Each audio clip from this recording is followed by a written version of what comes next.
Gonna wish I had a storm warning. Gonna wish I had a sign. Gonna wish I had a little more time, a little heads up. Hey, what's up, Eduardo? Man, shut up. Hey, I'd like to welcome you all here for this video. It's the prediction video between Manny Pacquiao and Timothy Bradley. And the reason why we're doing this one first is, well, Eduardo won the coin toss. Man, should have known. Probably double-sided coin. Cheater. Anyway, this is the June 9th fight, and it's for Manny Pacquiao's welterweight title. And all that good stuff there. What I'm going to do is the WBO welterweight title. What I'm going to do is break down both fighters, and then I will give my prediction, at the end of the video. We'll start out with Manny Pacquiao, who is 54-3, 2 draws, 38 knockouts, 64% knockout ratio. And what can you say about him? Is he still tops? I mean, after that Marquez fight, a lot of people have think he lost that fight. So when it goes, is he slipping? Now they're talking about retirement talks, and stylistically, I believe this is going to be a good challenge for him, because Tim Bradley poses some of the problems or questions that a lot of people are asking. Can he handle a guy that can counterpunch and a guy that is actually a slick boxer? Can he do this? Unfortunately, Bradley doesn't have the power, I don't believe, for it. But this is a gauge to kind of, almost see if he's ready for Mayweather. And if Bradley does really well against him, we might see Pacquiao right off into the retirement sunset. You know what I'm saying? Because Marquez marked him up pretty good, and then if Bradley does well against him, I think Mayweather's better than both those guys at what they do best, so you'll have that. He does apply constant pressure. He's got the fast, quick hands. He throws punches from all different angles. His stamina seems to last for days. As we said, or as I said earlier, he is prone or open to counterpunchers and slick boxers. So those are kind of his two kryptonites that he has out there. Can he hang with them? Absolutely. And he's one of those fighters. He's going to make it very interesting. He's not going to back down. He's not going to go away from anybody. He does get open when he throws, and now he's finally fighting kind of like a naturally smaller guy, even though Tim Bradley did weigh in at 150 pounds the last time he fought. He does have a shorter reach than Bradley at 67 inches compared to Bradley's 69. So let's go over to Timothy Bradley there, who's 28-0, 12 knockouts, coming off that recent knockout of Joel Casamayor. He looked really good in that fight, but Casamayor definitely looked over the hill, done kind of deal. Devon Alexander, he looked good against Devon Alexander, but unfortunately neither one of those fighters appeared to really want to engage him in fighting when they were doing it. He goes to the body very well. He's an aggressive fighter. He throws aggressive, but that also leads to him being open. He will pump the jab. He's good at countering, and this is a guy that is coming to fight. He's fast enough with the head movement and stuff like that. I think he's going to give Pacquiao problems. He is a very slick veteran fighter when you see him in there. He does have the good speed, and he's stepping up in class though. So now we're looking at what happens when a fighter normally steps up in class. Usually they lose a little bit of speed, they lose a little bit of power, they lose a little bit of stamina. Usually. Pacquiao didn't.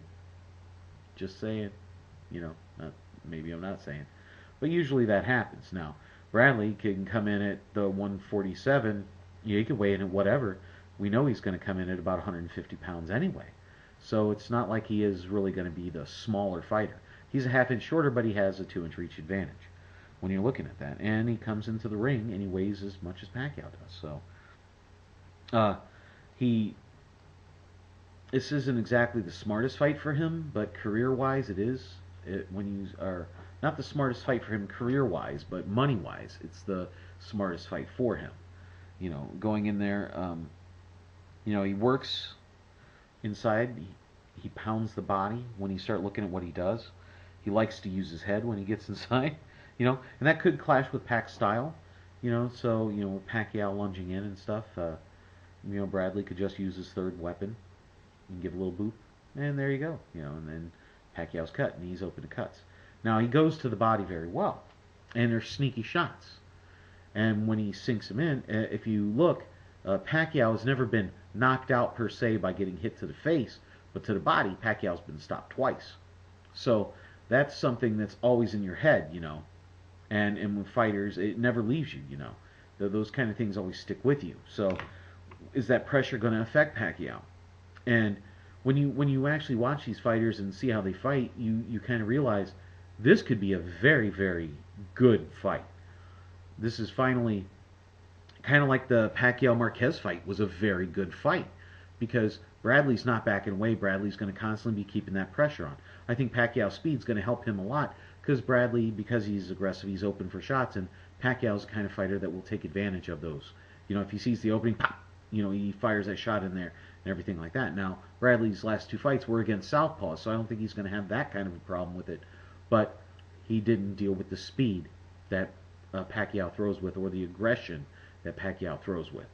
Devon Alexander, very fast, stuff like that, but he wasn't coming out there to win, like really come at you to take you out, which is a shame because I really like Alexander, and I would like to see him overcome that and get it going. Anyway, this is about this fight.